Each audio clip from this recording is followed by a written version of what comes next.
পশু পাখি চিকিৎসাকে আরও ত্বরান্বিত করার লক্ষ্যে বক্সনগর পশু চিকিৎসালয়ের উদ্যোগে বৃহস্পতিবার সকাল 11 ঘটিকায় উত্তর কলমছড়া কমিউনিটি হলে পশু পাখি রোগ প্রতিরোধ ও প্রতিকার এবং সম্পর্কীয় এক দিবসীয় এক সচেতনতা শিবির অনুষ্ঠিত হয়। এই সচেতনতা শিবিরে উদ্বোধক হিসেবে উপস্থিত ছিলেন বক্সনগর পঞ্চায়েত সমিতির চেয়ারম্যান সঞ্জয় সরকার।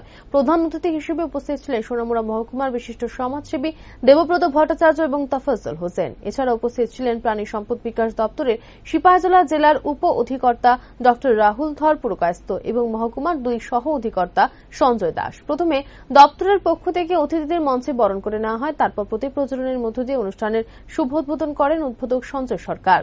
দপ্তরের পক্ষ থেকে জেলা উপ অধিকর্তা ডক্টর রাহুল ধর পুরকায়স্থকে বক্তব্য রাখতে গিয়ে বলেন, মানুষ নিজের স্বাস্থ্য সম্পর্কে যেমন সচেতন, কিন্তু পশু পাখিদের স্বাস্থ্য সম্পর্কে মানুষ তেমন সচেতন নয়। কারণ আমরা চিকিৎসা করতে গিয়ে প্রত্যক্ষ করতে পেরেছি যে মানুষ রোগাক্রান্ত হলে তৎক্ষণাৎ চিকিৎসার জন্য স্বাস্থ্য কেন্দ্রে চিকিৎসকের পরামর্শের জন্য নিয়ে যাওয়া হয়, কিন্তু পশু পাখি আক্রান্ত হলে অনেকদিন পর তাদের চিকিৎসা কেন্দ্রে নিয়ে আসে, তখন চিকিৎসার সঠিক পরিষেবা দেওয়া সম্ভব হয় না। তাই সঠিক সময়ে সঠিক চিকিৎসা করানোর জন্য কৃষকদের আরো সচেতন হতে হবে।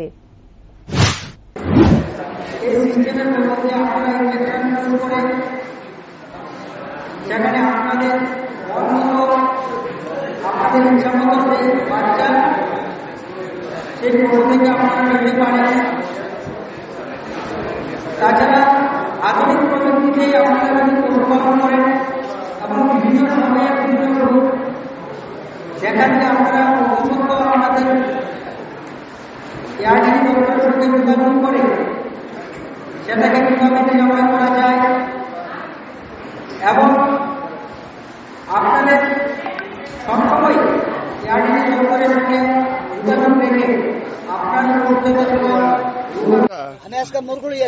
চিকিৎসা করতে করাইতেছে, ওষুধ দিছিনি? না দিছে না, দিব আছে। এই ধরনের শিবির যে করছে, খুশি নি আপনি? হ্যাঁ, আমি খুশি।